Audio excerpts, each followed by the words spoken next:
This is a 2020 BMW M2 CS, and man, if it's not on your bucket list of cars to own, it should be. For decades, BMW has classified the ultimate driving machine as their M series. So what is the ultimate 2 series? This is the ultimate M2. This is the M2 CS, powered by the S55 engine, making 444 horsepower, but ultimately it's the last hurrah for the F chassis. And for a lot of people, that might be the best thing because the newest series isn't necessarily the best looker. Not only does the M2 CS have more power, but it also has additional features that are going to be really specific to this package. Compared to the competition, the CS has distinct advantages.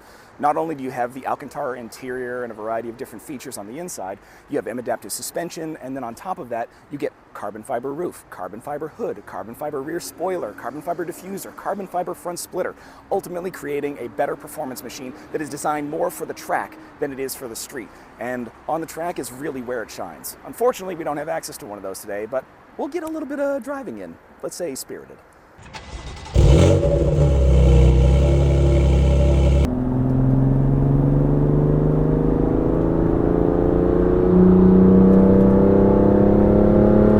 So when you're off the highway and you're on these backcountry roads, which is really the element that you want to have an M2 in, you want to be in some sort of spirited driving condition where you can get used to the handling, the simple responsiveness that you get out of the front end, the stickiness of the tires, the composition of the suspension, and ultimately it's compliance, but it's composure. Because one thing is for sure, like when you're going through some tighter switchbacks or you're handling some undulations, some uneven pavement, the M2 CS really thrives, especially in this sport mode. As you'd expect from any kind of modern BMW European car, there's all kinds of modern amenities and features. One of my favorite things is definitely the Alcantara interior. The sensation of the steering wheel is fantastic, and ultimately it provides you a decent amount of grip.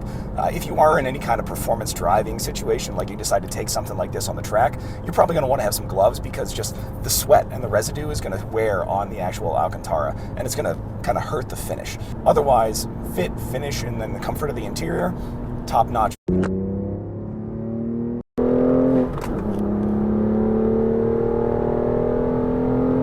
I have to say, this Akrapovic exhaust that is on this car is easily one of the most fantastic sounding exhausts that I've ever been around. It is phenomenal. And then when we start to plant into the corners and really engage, it's just a different level in terms of its handling and experience. Unmatched as far as what I've driven. Ooh, let it eat. Man, this thing is just devouring the road.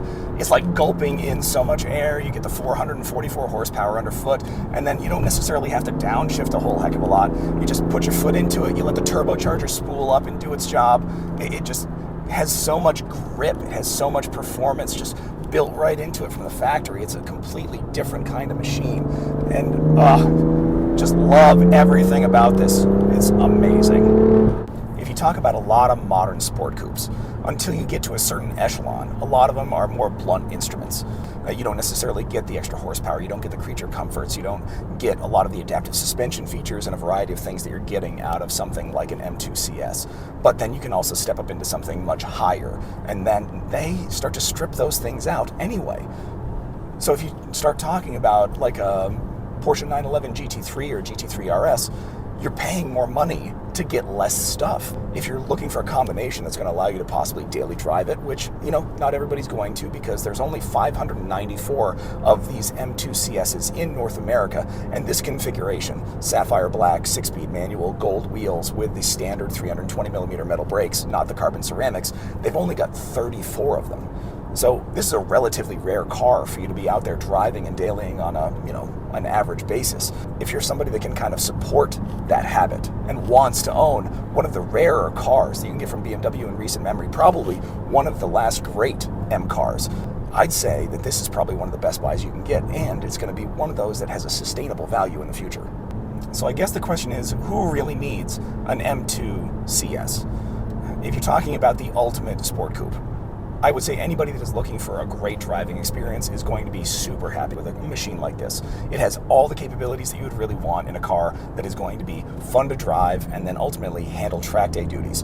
If you wanted to go through a high-performance driving event or something along those lines, it's going to provide you with more than enough power, more than enough composure, and a lot of the safety features that you're going to want to get into it. Would I recommend it for your first car to go out on an HPDE?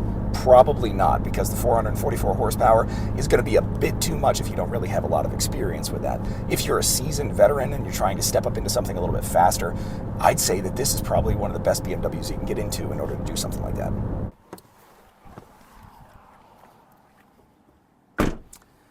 This is the ultimate driving machine.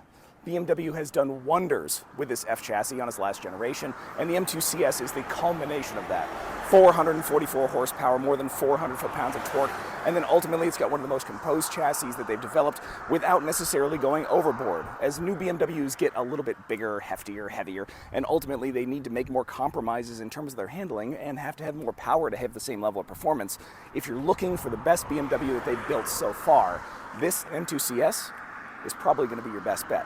And if you're not careful, you might not ever be able to get one. There's only 594 of them that are imported into the United States, and this configuration specifically, again, one of only 34. So if you have the opportunity and the cash to do so, pick one up.